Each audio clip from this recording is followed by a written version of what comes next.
Boa tarde, eu sou o Carlos Ribeiro, estou aqui com meu amigo Leonardo Abreu. A gente é do grupo do MapReduce e hoje a gente vai falar mais especificamente sobre a demo do Hadoop.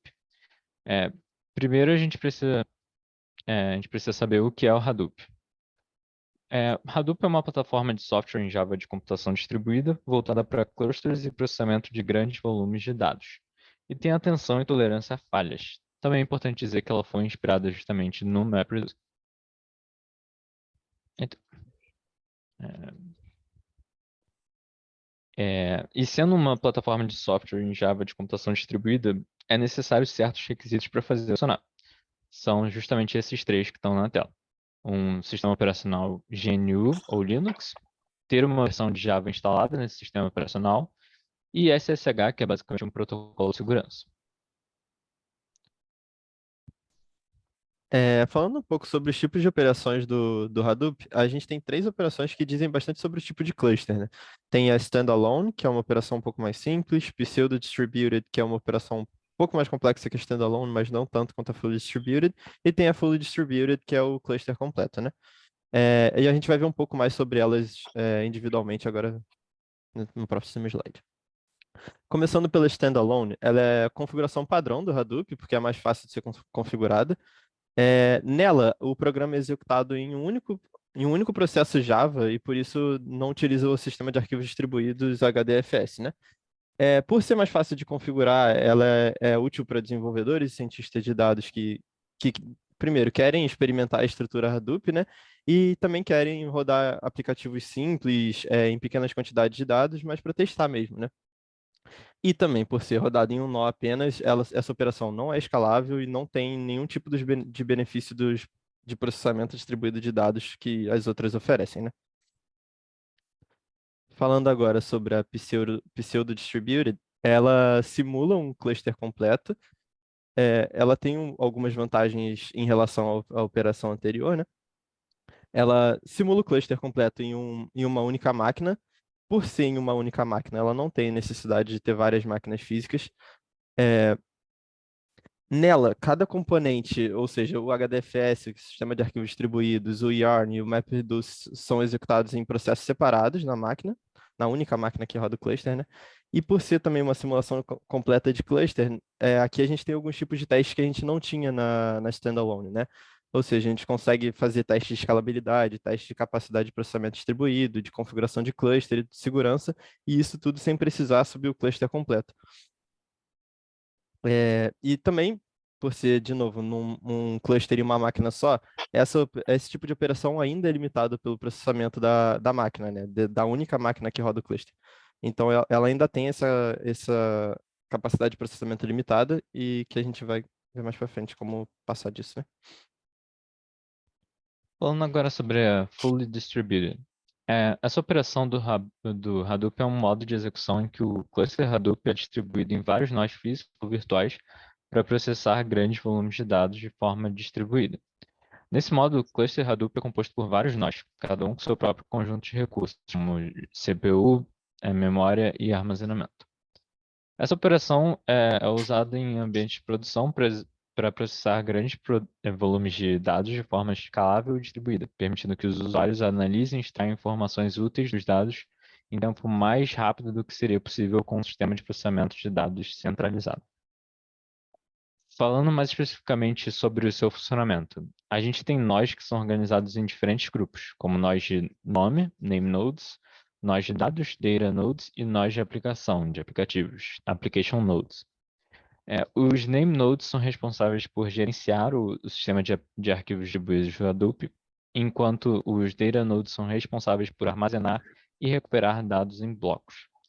Os application nodes são responsáveis por executar aplicativos de processamento de dados, como MapReduce, em um ambiente distribuído.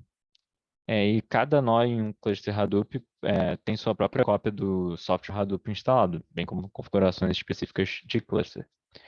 E também o Hadoop usa como um mecanismo de comunicação de rede para garantir que cada nó possa se comunicar com outros nós no cluster e coordenar o processamento de dados. Beleza, agora falando um pouco mais sobre o exemplo que a gente trouxe, né? O exemplo de funcionamento.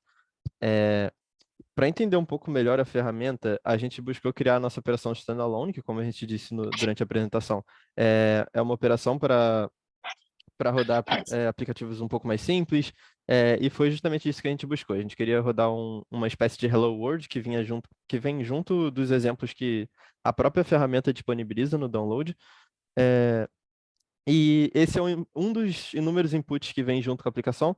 É, talvez esteja um pouquinho ruim de ver porque é um print jogado na tela, né? Mas nele a gente consegue ver um arquivo que tem comentário, algumas tags de configuração, tag de propriedade, nome, valor, descrição e algumas palavras diferentes, né? Esse é um dos exemplos um dos inputs que o próprio Hadoop disponibiliza no download. Agora indo um pouco mais para frente para a gente ver como a gente buscou rodar. É, no próprio site, eles dão alguns exemplos que você pode usar para testar a ferramenta mesmo, né? E nesse comando que a gente botou na tela, até desculpa pelo jeito que a gente exibiu, mas foi o jeito mais fácil que a gente conseguiu, na verdade. A gente consegue ver que a gente está passando um arquivo ali, que é justamente esse Hadoop MapReduce Examples.jar, e no final a gente passa uma expressão regular. É, esse comando, a gente consegue ver que o output saiu um DFS admin e um número 1 ali do lado. Isso é justamente o número de ocorrências de match da expressão regular que a gente trouxe, né? Então, se você vê a expressão regular, ela busca DFS e um conjunto de caracteres minúsculos.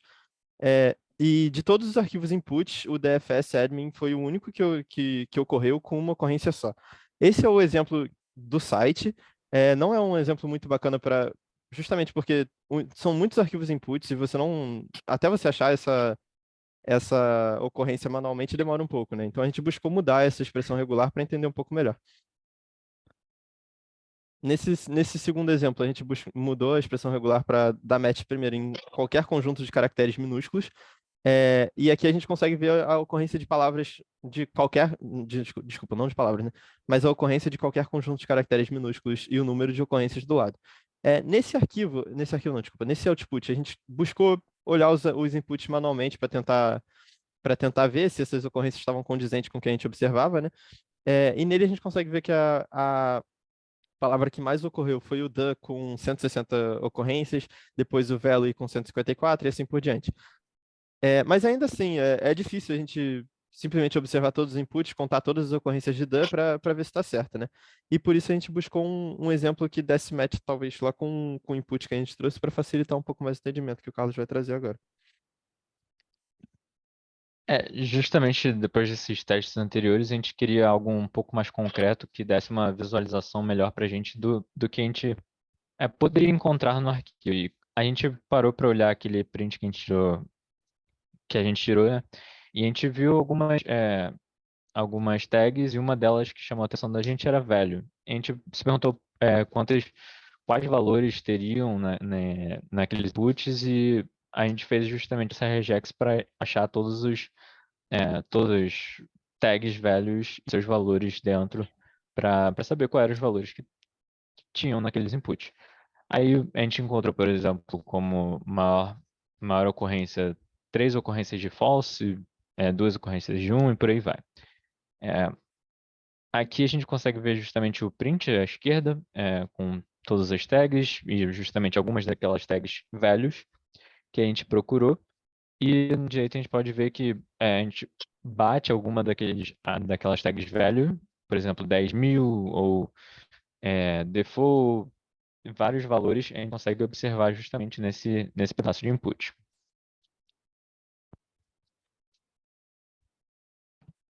Show. Depois de rodar esses exemplos, né, e entender um pouco melhor, a gente vai falar agora um pouco sobre as dificuldades que a gente enfrentou ao longo desse processo inteiro. É, durante os testes, na verdade, antes dos testes, desculpa, a gente esbarrou na instalação, que foi o primeiro problema assim, que a gente encarou, porque não por conta do processo de instalação de fato, mas porque a gente não tinha uma máquina com Linux ou GNU instalado, preparado, nem VM, nem nada. Então a gente teve que correr atrás da instalação. Depois de conseguir o SO, a gente conseguiu fluir com a instalação direitinho, a documentação da aplicação é muito completa nessa parte. Então foi literalmente seguir um passo a passo, já instalar e já veio com os arquivos de exemplos.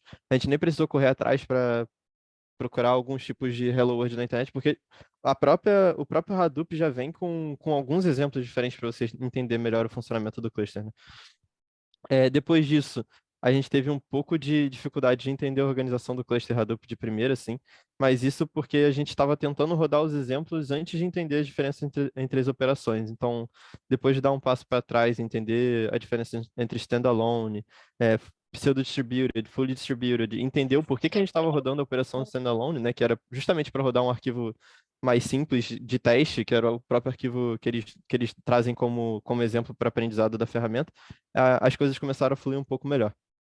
E por último, logo de início, assim, quando a gente começou os testes, a gente não conseguia visualizar o arquivo do MapReduce de fato.